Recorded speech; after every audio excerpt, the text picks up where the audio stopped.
Ashwini says में आपका स्वागत है। मित्रों, चर्चा मैनिफेस्टो पर और चर्चा विपक्ष के नेताओं के अपरिपक्व बयानों पर। पिछली बार मैंने आपके साथ कांग्रेस के मैनिफेस्टो के कुछ पॉइंट्स पे चर्चा की थी। आज भाजपा के मैनिफेस्टो में तथाकथित प्रधानमंत्री अन्न योजना के तहत आगामी 5 वर्षों के लिए फिर 80 करोड़ लोगों को निःशुल्क राशन देने की बात कही गई है यदि सरकार आती है।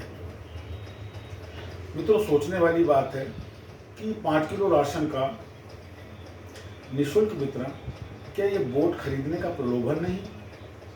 एक तरफ सरकार दावे कर रही है कि हमने 30 करोड़ लोगों को गरीबी की रेखा से ऊपर उठा दिया।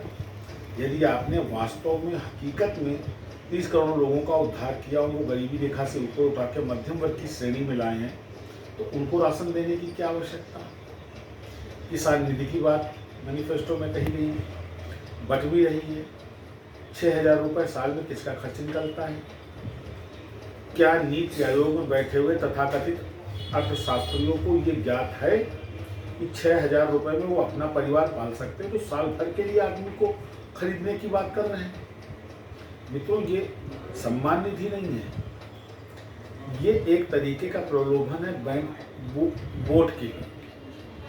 वोट बैंक बनाने के लिए इस तरीके के प्रलोभन कांग्रेस 4 हाथ आगे निकल गई। 1 लाख रुपए महीना सालाना महिलाओं को देने की बात कर रही है। हमारे विकास का पैसा ऐसे बांटा जा रहा है जैसे लंगर चल रहा हो। लेकिन दुर्भाग्य क्या है कि चुनाव आयोग को नहीं दिख रहा।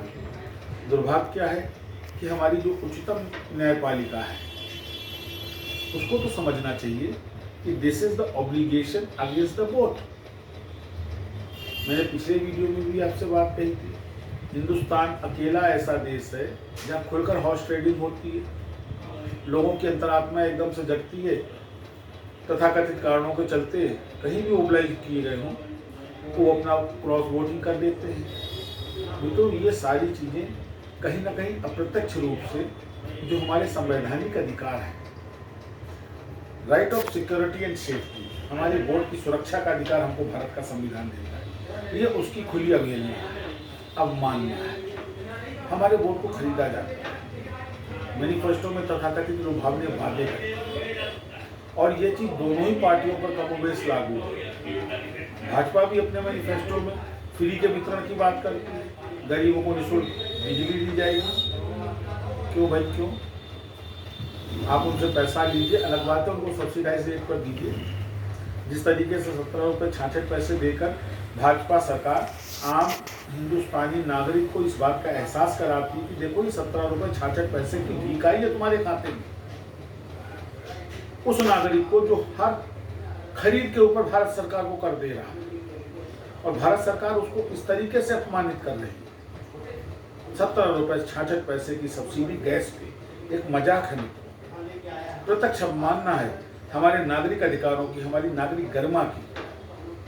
फ्री में बिजली देंगे, फ्री में राशन बांटेंगे, सम्मान निधि के नाम पर फ्री में पैसा देंगे, तो कांग्रेस 1 लाख रुपया बांटेगी महिलाओं को।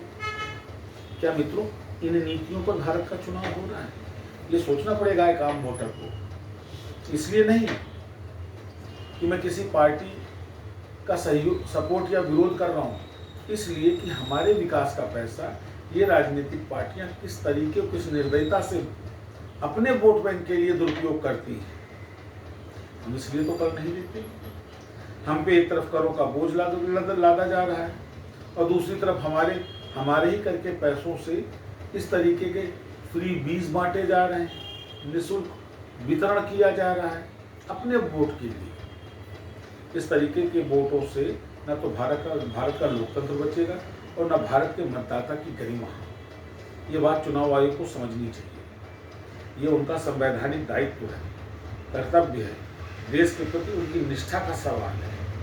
इतना मत आंखें बंद करिए। मेरा अनुरोध है चुनाव आयोग से, मुख्य चुनाव आयोग से, उनके साथी 2 चुनाव आयुक्तों से, कि इस चीज़ को समझें कि किस तरह वोट के लिए फ्रीबीज की बातें मैनिफेस्टो में करके आम मतदाता को प्रलोभन दिया जा रहा है, उसके वोट की कीमत लगाई जा रही है। इसको अविलंब रोके जाने की आवश्यकता है। तो दूसरी तरफ एबीपी की एक न्यूज़ में देख रहा था, हालांकि मैंने चैनल पे तो नहीं देखे लेकिन उसके स्क्रीनशॉट देखे हैं।